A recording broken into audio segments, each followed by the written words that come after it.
Hi friends, ಎಲ್ಲರಿಗೂ ನಮಸ್ಕಾರಗಳು. ಕಸ್ತೂರಿ ರಶ್ಮಿ ಚಾನೆಲ್ಗೆ ಸ್ವಾಗತ. ನಾನಿವತ್ತು ಮಂಗಳೂರು ಶೈಲಿಯಲ್ಲಿ ಚಿಕನ್ ಸಾರು ಮಾಡ್ತಾ ಇದ್ದೀನಿ. ಇದಕ್ಕೆ ನಾನು 1 kgಯಷ್ಟು ಚಿಕನನ್ನು ಚೆನ್ನಾಗಿ ತೊಳೆದು ಈಗ ಇಲ್ಲಿ ಇಟ್ಕೊಂಡಿದ್ದೇನೆ.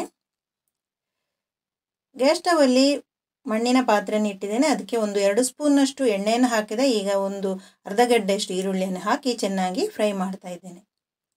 ಅದಕ್ಕೀಗ ಚಿಕನನ್ನು ಹಾಕ್ತಾ ಇದ್ದೇನೆ. ಮೊದಲಿಗೆ ನಾನು ಚಿಕನನ್ನು ಬೇಯಿಸ್ತಾ ಇದ್ದೇನೆ. ಚೆನ್ನಾಗಿ ಮಿಕ್ಸ್ ಮಾಡುವ.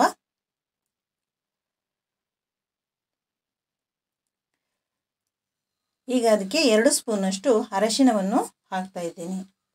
ಮತ್ತು ರುಚಿಗೆ ತಕ್ಕಷ್ಟು ಉಪ್ಪನ್ನು ಸಹ ಹಾಕ್ತಾ ಇದ್ದೇನೆ. 2 ಸ್ಪೂನಷ್ಟು ಉಪ್ಪನ್ನು ಹಾಕಿದೆ. ಚೆನ್ನಾಗಿ ಎಳ್ಕೊಳ್ತದೆ ಉಪ್ಪು ಅರಿಶಿಣ ಎಲ್ಲ ಹಾಕಿದರೆ. ಚಿಕನ್ ಇದು ಸ್ಮೆಲ್ಲೆಲ್ಲ ಹೋಗುತ್ತೆ. ಈ ರೀತಿಯಾಗಿ ಮಾಡೋದ್ರಿಂದ ತುಂಬಾ ಟೇಸ್ಟಿಯಾಗುತ್ತೆ ಚಿಕನ್. ಈಗ ಮುಚ್ಚಳವನ್ನು ಇಟ್ಟು ಒಂದು 15 ನಿಮಿಷ ಹಾಗೆ ಬೇಯಿಸುವ. ಇಲ್ಲಿ ನಾನು 1 ತೆಂಗಿನಕಾಯಿಯನ್ನು ಇಲ್ಲಿ ತುರಿದು ಇಟ್ಕೊಂಡಿದ್ದೇನೆ. ಅದನ್ನೀಗ ಮಿಕ್ಸಿ ಜಾರಿಗೆ ಹಾಕ್ತಾ ಇದ್ದೇನೆ.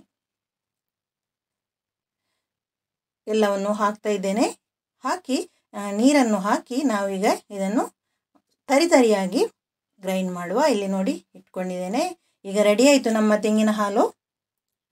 ಇಲ್ಲಿ ನಾನು ತವಾದಲ್ಲಿ ಒಂದು 20 ಕೆಂಪು ಮೆಣಸನ್ನು ತಗೊಂಡಿದ್ದೇನೆ. ಇದಕ್ಕೆ 2 ಸ್ಪೂನ್ನಷ್ಟು ಎಣ್ಣೆಯನ್ನು ಹಾಕಿದೆ. ತುಪ್ಪವನ್ನು ಸಹ ಹಾಕಿ ಹುರಿದುಕೊಳ್ಬೋದು. ಚೆನ್ನಾಗಿ ಫ್ರೈ ಆಗಲಿ ಮೆಣಸು. ಚಿಕನಿಗೆ ತುಂಬ ಚೆನ್ನಾಗಿ ಫ್ರೈ ಮಾಡ್ಕೊಳ್ಬೇಕು ನಾವು ಮೆಣಸನ್ನು ಮೊದಲು. ಈಗ ಸಾಕು. ಈಗ ನಾನು 2 ಸ್ಪೂನ್ನಷ್ಟು ಎಣ್ಣೆಯನ್ನು ಹಾಕಿ ಅದೇ ಪ್ಯಾನಿಗೆ 2 ಸ್ಪೂನ್ನಷ್ಟು ಕೊತ್ತಂಬರಿಯನ್ನು ಹಾಕಿದೆ. ಮತ್ತು ಒಂದು ಅರ್ಧ ಗಡ್ಡೆಯಷ್ಟು ಈರುಳ್ಳಿಯನ್ನು ಹಾಕಿ ಚೆನ್ನಾಗಿ ಫ್ರೈ ಮಾಡ್ತಾ ಇದ್ದೇನೆ. ಈಗ ಇದಕ್ಕೆ 1/4 ಸ್ಪೂನ್ನಷ್ಟು ಮೆಂತೆಯನ್ನು ಹಾಕಿದೆ. 1 ಸ್ಪೂನ್ನಷ್ಟು ಜೀರಿಗೆಯನ್ನು ಹಾಕಿದೆ. ಈಗ ಒಂದು 4 ಬೆಳ್ಳುಳ್ಳಿಯ ಸೆಳನ್ನು ಹಾಕಿದೆ. ಈಗ ನಾವು ಇದನ್ನು ಚೆನ್ನಾಗಿ ಒಟ್ಟಿಗೆ ಫ್ರೈ ಮಾಡುವ. ಈಗ ನಾನು 3 ಲವಂಗವನ್ನು ಹಾಕಿದೆ. 1 ತುಂಡು ಚಕ್ಕೆಯನ್ನು ಹಾಕಿದೆ.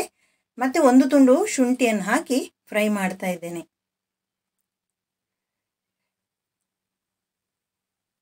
ಮಸಾಲೆ ಎಲ್ಲ ಚೆನ್ನಾಗಿ ಫ್ರೈ ಆಗಬೇಕು ಕೋಳಿ ಸಾರಿಗೆ. ಈಗ ಸಾಕು, ರೆಡಿ ಆಯಿತು. ಈಗ ನಾನು ಮಿಕ್ಸಿ ಜಾರಿಗೆ ಮೆಣಸನ್ನು ಹಾಕ್ತಾ ಇದ್ದೀನಿ. ಫ್ರೈ ಮಾಡಿದಂತಹ ಮೆಣಸನ್ನು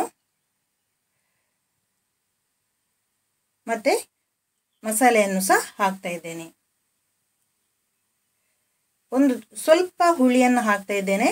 ಅರಿಶಿಣ 1 ಸ್ಪೂನಷ್ಟು ಹಾಕಿದೆ. ಈಗ ನೀರನ್ನು ಹಾಕಿ ನಾವಿಲ್ಲಿ ನೈಸಾಗಿ ಪೇಸ್ಟ್ ಮಾಡಬೇಕು, ಗ್ರೈಂಡ್ ಮಾಡಬೇಕು.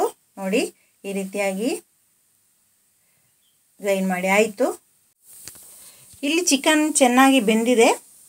ಹೀಗೆ ನಾವು ಮೊದಲು ಬೇಯಿಸೋದ್ರಿಂದ ಸ್ವಲ್ಪ ಗಟ್ಟಿಯಾಗಿರುತ್ತೆ. ಇಲ್ಲದ್ರೆ ಎಸಳೆಸಲಾಗಿ ಬಿಟ್ಟು ಹೋಗುತ್ತೆ ಚಿಕನು. ಈಗ ನಾನು ಇದಕ್ಕೆ ಮಸಾಲೆಯನ್ನು ಆಡ್ ಮಾಡ್ತಾ ಇದ್ದೇನೆ, ಖಾರ ಮಸಾಲೆಯನ್ನು.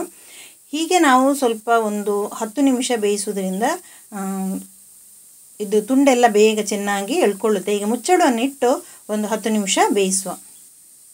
ಈಗ ಸಾಕು, ಚೆನ್ನಾಗಿ ಕುದಿ ಬರ್ತಾ ಉಂಟು. ಸ್ವಲ್ಪ ಮಿಕ್ಸ್ ಮಾಡುವ.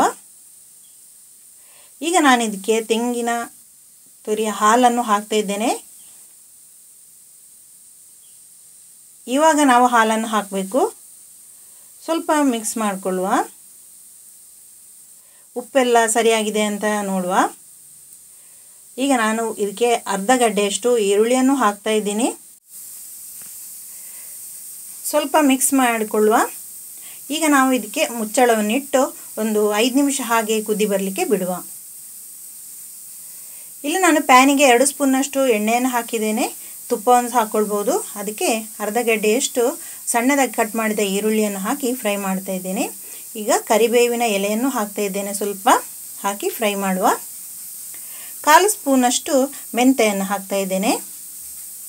ಈಗ ಚೆನ್ನಾಗಿ ಫ್ರೈ ಆಗಬೇಕು.